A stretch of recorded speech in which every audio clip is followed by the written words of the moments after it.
బంగాళాఖాతంలో ఉపరితల ఆవర్తనం ద్రోణి ప్రభావంతో తెలుగు రాష్ట్రాల్లో పలు ప్రాంతాల్లో వర్షాలు పడతాయని వాతావరణ శాఖ వెల్లడించింది. ఏపీలో 3 రోజుల పాటు అక్కడక్కడ తేలికపాటి వర్షాలు, అల్లూరి, శ్రీకాకుళం, కర్నూలు, పోలవరం జిల్లాలో అకాల వర్షాలు కురిసే అవకాశం ఉందని వాతావరణ శాఖ తెలిపింది. ఇటు తెలంగాణలో ఇప్పటికే ఉరుములు, మెరుపులు కూడిన వర్షాలు పడుతున్నాయి.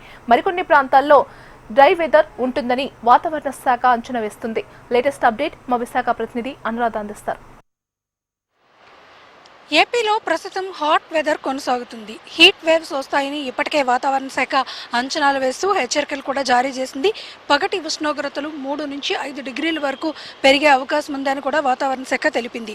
అయితే శ్రీకాకుళం, విజయనగరం, మన్యం, అల్లూరి, అలాగే కాకినాడ, ఎన్టీఆర్ జిల్లాల వరకు కూడా ఈ రోజు నుంచి మరొక 3 రోజుల పాటు బాగా వేడి గాలుల తీవ్రత ఉంటుంది.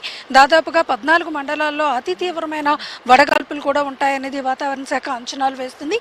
అయితే మరోవైపు చూస్తే కనుక ఉత్తరాంధ్ర వైపు మాత్రం కాస్త భిన్నమైన వాతావరణ పరిస్థితులు అయితే కనిపిస్తున్నాయి. ప్రస్తుతం ఎండ తీవ్రత ఎక్కువగా ఉన్నప్పటికీ కూడా మరి సాయంత్రం అయినప్పటికీ అకాల వర్షాలు కురిసే అవకాశం ఉందని కూడా వాతావరణ శాఖ తెలిపింది.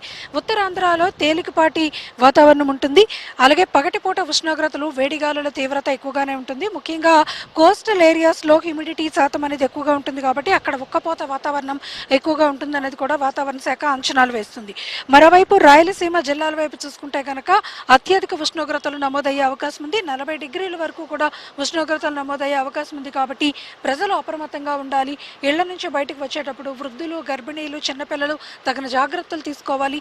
పగటి సమయం అంటే ఉదయం 10 గంటల నుంచి సాయంత్రం 4 గంటల వరకు కూడా ఎండల తీవ్రత ఎక్కువగా ఉంటుంది, వేడి గాల్పుల తీవ్రత ఎక్కువగా ఉంటుంది కాబట్టి ఆ సమయంలో వారు సాధారణంగా ఇంటి నుంచి బయటకు రాకుండా ఉండేందుకు జాగ్రత్తలు తీసుకుంటే మంచిది. ఒకవేళ వచ్చినా కూడా తగిన ప్రికాషన్స్ అయితే మాత్రం తీసుకోవాలని కూడా సూచిస్తుంది. మరోవైపు చూసుకుంటే కనుక ఇటు ఉత్తరాంధ్ర, కోస్తా ఆంధ్ర జిల్లాల వైపు మాత్రం కొద్దిగా తేలికపాటి వాతావరణం సాయంత్రం అయినప్పటికీ ఉంటుంది. అకాలంగా వర్షాలు కురిసే అవకాశం కూడా ఉంటుంది కాబట్టి ఇక్కడ రైతులు అలాగే ప్రజలు తగిన జాగ్రత్తలు తీసుకోవాలి. అలాగే ప్రభుత్వాలు కూడా వాతావరణ శాఖ ముందస్తు హెచ్చరికలు చేస్తుంది కాబట్టి హీట్ వేవ్స్ ఉంటాయని, రాబోయే 2 నెలల్లో చాలా వేడి వాతావరణం ఉంటుందని ముందుగుంటానే అంచనా వేసి చెప్తున్నారు కాబట్టి తగిన జాగ్రత్తలు తీసుకోవాలి. షెల్టర్ జోన్స్ ఏర్పాటు చేయాలి. అలాగే వలస కార్మికులకి కొద్దిగా షెల్టర్ జోన్స్ లాంటివి, పనిచేసే ప్రాంతాల్లో మంచినీరు సౌకర్యం ఇలాంటివన్నీ కూడా పెట్టాలి. రోడ్ల మీద చలివేంద్రాలు లాంటివి ముందస్తుగానే ఏర్పాటు చేసుకోవాలని కూడా సూచనలు అయితే చేస్తున్నారు. ఓవరాల్గా వెదర్ రిపోర్ట్స్ కనుక మనం చూసుకుంటే కనుక అటు తెలంగాణలోని, ఇటు ఏపీలోని కూడా 2 తెలుగు రాష్ట్రాల్లోని కూడా క్రమేపీ గరిష్ట ఉష్ణోగ్రతలు నమోదవుతున్నాయి. ఎండల తీవ్రత పెరుగుతుంది. కొన్ని చోట్ల పొడి వాతావరణం, అలాగే వేడి గాల్పుల తీవ్రత కూడా ఉంది. మరికొన్ని చోట్ల తేలికపాటిగా అప్పుడప్పుడు అకాల వర్షాలు, జల్లులు కురుస్తున్నాయి.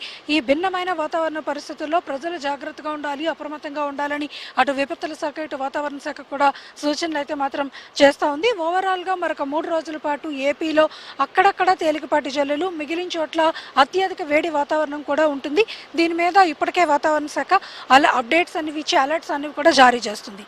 ఇది latest weather report. Video journalist ధనుష్తో అనురాధ, HM టీవీ, విశాఖపట్నం.